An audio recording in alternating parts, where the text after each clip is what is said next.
Okay. Unit 2 Kalidasa നമ്മൾ പഠിക്കുന്ന ആരാണ്? കാളിദാസ. അഭിജ്ഞാന ശാകുന്തളം എഴുതിയത് ആരാണ്?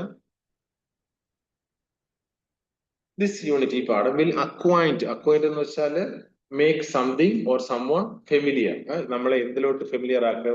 കാളിദാസ. അപ്പൊ നമ്മൾ ഈ പാഠം പഠിക്കുന്നത് വഴി കാളിദാസൻ ആരാണെന്ന് നമുക്ക് മനസ്സിലാകും. ഈ പാഠം പഠിക്കുന്നത് വഴി നമുക്ക് കാളിദാസൻ ആരാണെന്ന് മനസ്സിലാകും.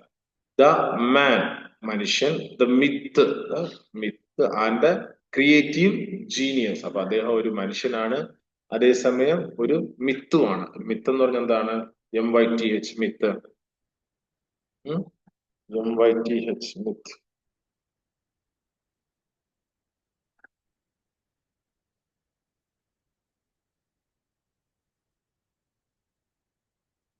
പുരാണ കഥ എന്നുള്ളതാണെങ്കിൽ ഇവിടെ പറയുന്നത് അദ്ദേഹം ഒരു എന്താണ്, ഒരു പ്രധാനപ്പെട്ട ഒരു വ്യക്തിയാണ്, ഒരു ഇതിഹാസമാണ് എന്നുള്ള രീതിയിൽ. ഒരു മിത്താണ്, പിന്നെ ഒരു ക്രിയേറ്റീവ് ജീനിയസും ആണ്. It will also lead us into a discussion on the probable time of Kalidasa and the place where he lived. So it will also lead us into a discussion. നമ്മൾ എന്ത് ചെയ്യാൻ പോവുകയാണ്? ഇതിനെ കുറിച്ച് നമ്മൾ ചർച്ച ചെയ്യാനായിട്ട് പോവുകയാണ്. എന്തിനെ കുറിച്ച്? പ്രോബബിൾ ടൈം ഓഫ് കാളിദാസന്റെ സമയത്തെ കുറിച്ചും and the place where he lived, താൻ ജീവിച്ചതായ ഇടത്തെ കുറിച്ചൊക്കെ നമ്മൾ ചർച്ച ചെയ്യാനായിട്ട് പോവുകയാണ്. ഇൻ അഡീഷൻ, അത് കൂടാതെ കാളിദാസാസ് ലിറ്റററി ഇൻഫ്ലുവൻസർ, കാളിദാസന്റെ സാഹിത്യ രചനകൾ would be mapped to help us place the poet in the vast expansion of ancient literature. നല്ലൊരു സെന്റൻസ് ആണ്. കാളിദാസാസ് ലിറ്റററി ഇൻഫ്ലുവൻസ്, കാളിദാസന്റെ സാഹിത്യത്തിലുള്ള സ്വാധീനം would be mapped. എന്താണ് അത്? നമ്മൾ പഠിക്കുമ്പോൾ നമുക്ക് എന്ത് ചെയ്യാൻ കഴിയും? It will help us to place the poet in the vast expanse of the ancient literature. അപ്പൊ നമ്മുടെ പുരാണ ഇതിഹാസത്തില് ഈ തന്നെ നമുക്ക് എവിടെ പ്രതിഷ്ഠിക്കാൻ കഴിയുമെന്ന് നമുക്ക് ഇതിലൂടെ മനസ്സിലാക്കാൻ കഴിയും. For a precise or for a clear understanding of Kalidasa's art, attempt has also been made in this unit to make a closer look at the original story of Shakuntala available in the epic Mahabharata. ഈ ശകുന്തള എന്നതായ ഈ കഥ എവിടെ നിന്ന് എടുത്തിട്ടുള്ളത്? മഹാഭാരതത്തിൽ നിന്ന് എടുത്തിട്ടുള്ളതാണ്. അപ്പം മഹാഭാരതത്തില് ഈ കഥ എങ്ങനെയാണ് എന്നുള്ളത് നമ്മൾ എന്ത് ചെയ്യും? നമ്മൾ നോക്കിക്കാണും. അപ്പൊ കാളിദാസൻ അതിനെ എഴുതിയത് മഹാഭാരതത്തിൽ ഇത് എങ്ങനെയായിരുന്നു എന്നുള്ളതിനെ നമ്മൾ നോക്കിക്കാണും. We will also see at a more general level how the play Abhignana Shakuntala of Kalidasa departs from the original source of the epic. അപ്പോ ആ ഇതിഹാസത്തിൽ നിന്ന് കാളിദാസൻ എഴുതിയതായ ഈ കൃതി എങ്ങനെ വ്യത്യസ്തമായിരിക്കുന്നു, ഇതിഹാസത്തിൽ നിന്ന് കാളിദാസൻ എഴുതിയതായ ഈ കൃതി എങ്ങനെ വ്യത്യസ്തമായിരിക്കുന്നു എന്ന് നമുക്ക് നോക്കാൻ കഴിയും. A critical discussion on aspects of epic and drama might make us aware about the workings of two forms genres in question. അപ്പോ നമ്മൾ ക്രിറ്റിക്കൽ എന്ന് പറഞ്ഞാൽ വിമർശനാത്മകപരമായി, വിമർശനാത്മകം എന്ന് പറയുന്നത് നമ്മളൊരു പഠന രീതിയിൽ എന്ത് ചെയ്യാൻ അതിനെ കുറിച്ച് നമ്മൾ ഡിസ്കസ് ചെയ്യുമ്പോൾ critical discussion on aspects of EPIC and drama might make us aware about the workings of two forms or genres in question, the epic and the drama. Finally, a view of ancient Indian aesthetics will apprise us of what was being written during the ancient period and the parameters against which literary texts were judged. So finally, അവസാനമായിട്ട് നമ്മൾ എന്ത് ചെയ്യാണ്? A view of ancient aesthetics. നമ്മൾ ഭാരതത്തിന്റെ ഈ ഇതിഹാസങ്ങളെ കുറിച്ച് പഠിക്കുമ്പോൾ എന്ത് ചെയ്യും? വിൽ അപ്രൈസ് ഓസ്, നമുക്ക് എന്ത് കൊണ്ടുവരും? നമുക്ക് അതിലേക്ക് അതിനെ കുറിച്ചുള്ള ഒരു അറിവ്. അപ്രൈസ് എന്ന് പറഞ്ഞാല്, apprise means to inform or notify, നമുക്ക് അതിനെ കുറിച്ചുള്ള ഒരു അറിവ് തരും. What was written during the ancient period, പഴയ കാലത്ത് എന്തൊക്കെയാണ് എഴുതിയിട്ടുള്ളതായിരുന്നത് എന്നുള്ളതിനെ കുറിച്ച് നമുക്കൊരു അറിവ് തരികയും and the parameters against which literary text were judged. അപ്പം സാഹിത്യ പുസ്തകങ്ങളെ ഏത് അതിരുകൾ കൊണ്ടാണ് അവയെ വിഭാഗിച്ചിരുന്നതെന്ന് നമുക്ക് മനസ്സിലാക്കുവാനായിട്ട് കഴിയും. This unit will acquaint you with Kalidasa, the man, the myth, and the creative genius. It will also lead us into discussion on the probable time of Kalidasa and the place where he lived. In addition, Kalidasa's literary influences would be mapped to help us place the poet in the vast expanse of ancient literature. For a precise understanding of Kalidasa's art, attempt has also been made in this unit to make a closer look at the original story of Shakuntala available in the epic Mahabharata. We will also see at a more general level how the play Abhignana Shakuntalam of Kalidasa departs from the original source of the epic. A critical discussion on aspects of epic and drama might make us aware about the workings of the two forms genres in question, the epic and the drama. Finally, a view of ancient Indian aesthetics will apprise us of what was being written during the ancient period and the parameters against which literary texts were judged. Introduction. Very little information is available on Kalidasa the person. അപ്പൊ കാളിദാസനെ കുറിച്ച് very little എന്ന് പറഞ്ഞാൽ ഒട്ടും തന്നെ available അല്ലെങ്കിൽ വളരെ ചുരുക്കം informations മാത്രമേ നമുക്ക് ആരെ കുറിച്ച് അറിയാവുള്ളൂ, കാളിദാസിനെ കുറിച്ച് അറിയാവൂ. The result of research done on him is based on associations and references that are available in works identified to have been written by him. എന്താണ് the result of research done on him, അദ്ദേഹത്തെ കുറിച്ചുള്ളതായ പഠനങ്ങൾ എങ്ങനെയാണ് നടന്നത്, based on associations and references that are available in works identified to have been written by him. അപ്പൊ അദ്ദേഹത്തെ കുറിച്ച് എങ്ങനെയാണ് പഠിക്കുന്നത്, അദ്ദേഹം എഴുതിയതായ കൃതികളിൽ നിന്നാണ് അദ്ദേഹത്തെ കുറിച്ച് പഠിക്കാനായിട്ട് നമ്മൾ ശ്രമിക്കുന്നത്. അപ്പൊ അത് പ്രധാനപ്പെട്ട പോയിന്റ് ആണ്. അപ്പൊ അദ്ദേഹത്തെ കുറിച്ച് മറ്റൊന്നും നമുക്ക് എന്ത് ചെയ്യത്തില്ല, അറിയത്തില്ല. എന്നാൽ താൻ എഴുതിയ കൃതി നമുക്ക് അവൈലബിൾ ആണ്. അപ്പം അദ്ദേഹം എഴുതിയ കൃതിയിൽ നിന്ന് അദ്ദേഹം എങ്ങനെയായിരിക്കും എന്ന് നമ്മൾ കണ്ടെത്താനായിട്ട് ശ്രമിക്കുകയാണ്.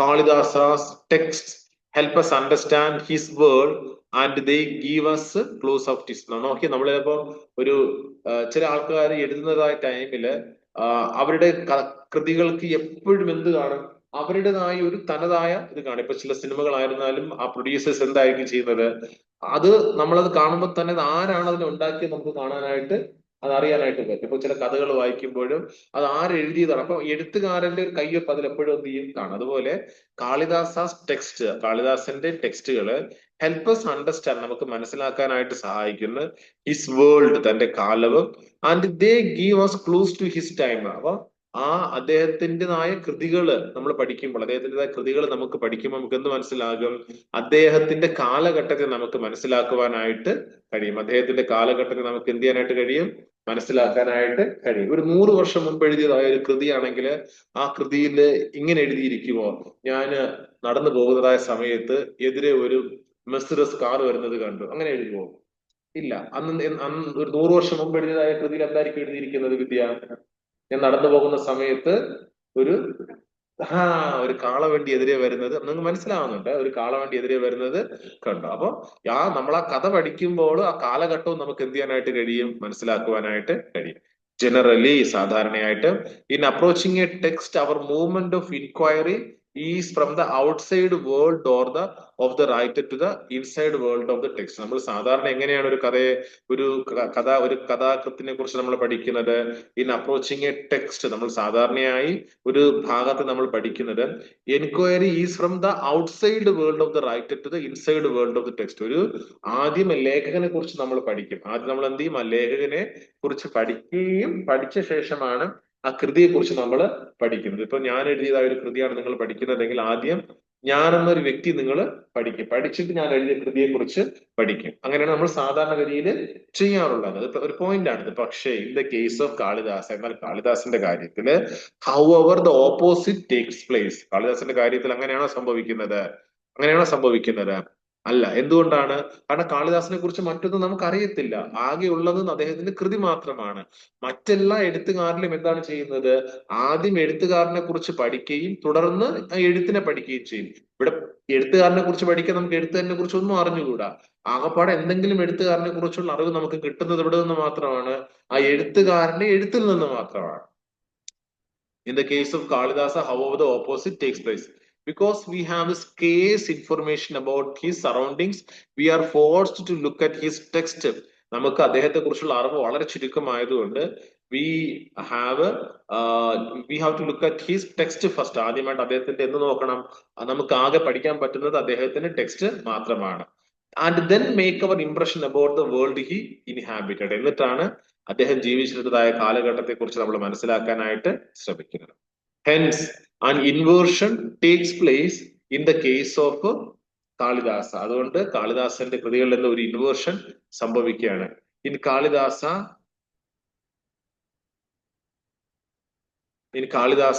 the movement is thus from inside textual world outwards, and it makes interpreting and finding meaning more exploratory and open-ended. There being no predetermined ideas influencing the view of Kalidasa. Okay, അപ്പൊ പലപ്പോഴും എന്താ സംഭവിക്കുന്നതെന്ന് പറഞ്ഞാൽ നമ്മൾ ഒരു എഴുത്തുകാരനെ കുറിച്ച് പഠിക്കുമ്പോൾ ആദ്യം ആ എഴുത്തുകാരൻ ആരാണ് എന്താണെന്നൊക്കെ നമ്മൾ പഠിക്കാനായിട്ട് ശ്രമിക്കും. അപ്പൊ അങ്ങനെ പഠിച്ചിട്ട് മാത്രമേ അദ്ദേഹത്തിന്റെ കൃതിയെ നമ്മൾ എന്ത് ചെയ്യത്തുള്ളൂ, വിലയിരുത്തുകയുള്ളൂ. അപ്പം അദ്ദേഹം എന്തെഴുതിയാലും ഏതെഴുതിയാലും അത് അദ്ദേഹത്തിനെ വെച്ച് നമ്മൾ എന്ത് ചെയ്യാനായിട്ട് ശ്രമിക്കും, വിലയിരുത്താനായിട്ട് ശ്രമിക്കും. അപ്പൊ ഇന്ന് തന്നെ ചില സിനിമകളൊക്കെ എന്ത് ചെയ്യാനാ, ആ നടന്റെ മതം അനുസരിച്ച് ആ നടനെ കുറിച്ച് നമ്മൾ ആളുകൾ പറയാറുണ്ട്. പക്ഷെ ഇവിടെ അങ്ങനെയൊന്നും സംഭവിക്കുന്നില്ല. നമുക്ക് ആ വ്യക്തിയെ കുറിച്ച് ഒന്നും അറിയത്തില്ല. അതുകൊണ്ട് നമ്മൾ ഡയറക്റ്റ്ലി എവിടെ പോവുകയാണ്, അദ്ദേഹത്തിന്റെ കൃതിയിൽ നിന്നാണ് അദ്ദേഹത്തെ തിരിച്ചറിയാനായിട്ട് ശ്രമിക്കുന്നത്. അപ്പൊ അതുകൊണ്ടുള്ള നേട്ടങ്ങൾ എന്തോന്നൊക്കെയാണ്, it makes meaning more exploratory. നമുക്ക് കൂടുതലായിട്ട് നമ്മൾ എക്സ്പ്ലോർ ചെയ്യുന്നത്, ഓപ്പൺ എൻഡഡ്, നമ്മൾ ഒരു മുൻവിധിയോട് കൂടി എല്ലാ കാളിദാസിന്റെ കൃതികൾ നമ്മൾ എന്ത് ചെയ്യുന്നത്, പഠിക്കുന്നത്. അപ്പോ നമ്മൾ അദ്ദേഹം ഇങ്ങനത്തെ ഒരാളാണ്, അതുകൊണ്ട് അദ്ദേഹം ഇങ്ങനെ എഴുതത്തുള്ളൂ എന്നുള്ള ചിന്തയിലുമല്ല നമ്മൾ അദ്ദേഹത്തിന്റെ കൃതിയിലേക്ക് പോകുന്നത്. അതോടൊപ്പം രണ്ടാമതായിട്ട് Kalidasa appears conscious about the existing literary trends and statistics. അപ്പൊ കാളിദാസൻ എന്തറിയാം, അന്നത്തെ കാലത്തുണ്ടായിരുന്നതായ എന്താണ് about the existing literary trends, അന്നത്തെ കാലഘട്ടത്തിൽ ഉണ്ടായിരുന്നതായ സാഹിത്യ എന്താണ് അഭിരുചിയെ കുറിച്ചും അല്ലെങ്കിൽ അന്നത്തെ ട്രെൻഡിനെ കുറിച്ചും ശൈലിയെ കുറിച്ചും ഒക്കെ കാളിദാസന് അറിയാമായിരുന്നു. ദിസ് ഹെൽപ്ഡ് ഹിം, അത് അദ്ദേഹം എന്തിനു സഹായിച്ചു, focus on the themes associated with the courtly life as well as with the gods. അപ്പൊ അദ്ദേഹത്തിന്റെ കൃതികള് കോട്ട്ലി ലൈഫിനെ കുറിച്ചും അതോടൊപ്പം തന്നെ ദൈവങ്ങളുടെയും ഒക്കെ കാര്യങ്ങൾ ഉൾപ്പെടുത്തിക്കൊണ്ട് എഴുതാൻ അദ്ദേഹത്തെ സഹായിച്ചു.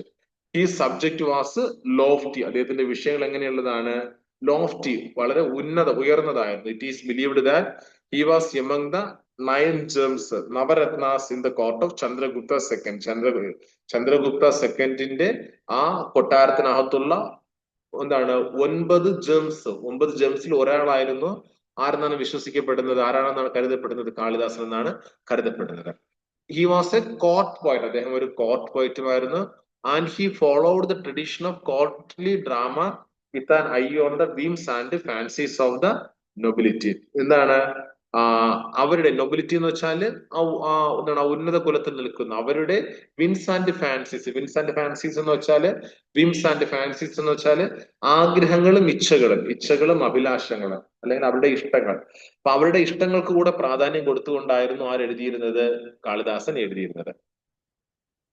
Was then Kalidasa and elitist poet? അങ്ങനെയാണെങ്കിൽ കാളിദാസ വലിയ ആളുകൾക്ക് വേണ്ടി മാത്രം എഴുതുന്നതായ ഒരു കവിയായിരുന്നോ? എന്താണ് എലിറ്റിസ്റ്റ് പോയിറ്റ് എന്ന് പറഞ്ഞാൽ? Refer to a poet whose works are primarily aimed at or appreciated by higher caste people. അങ്ങനെയുള്ള ആളുകൾക്ക് വേണ്ടി മാത്രം എഴുതുന്ന ഒരു കവിയായിരുന്നോ Kalidasan? Interestingly, Kalidasa emphasized poignant human emotions in his works. Kalidasan എന്താണ് തന്റെ കൃതികളില്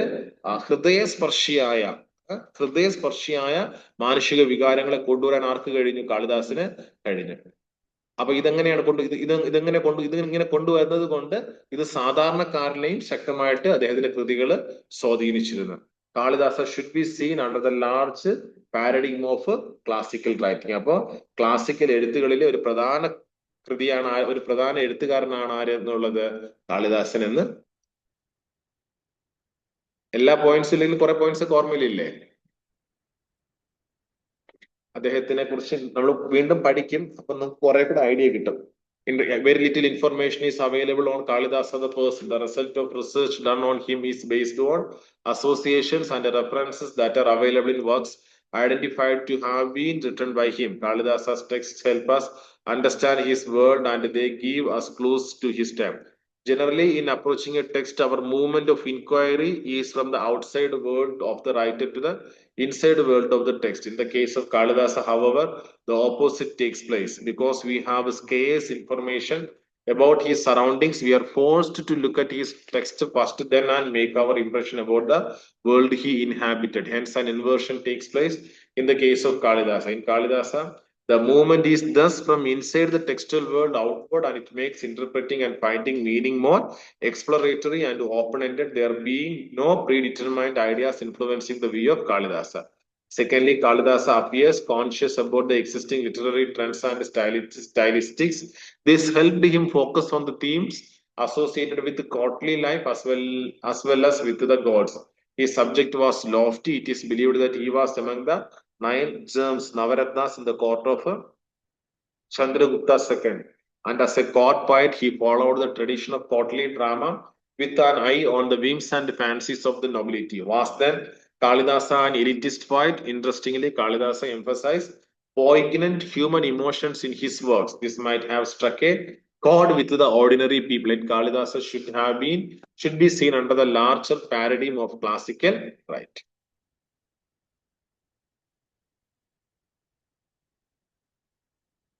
അടുത്ത ക്ലാസ് നമുക്ക് കാളിദാസ ബാക്ക്ഗ്രൗണ്ട് നോക്കാം. ഇന്നത്തേക്ക് ഓക്കെ.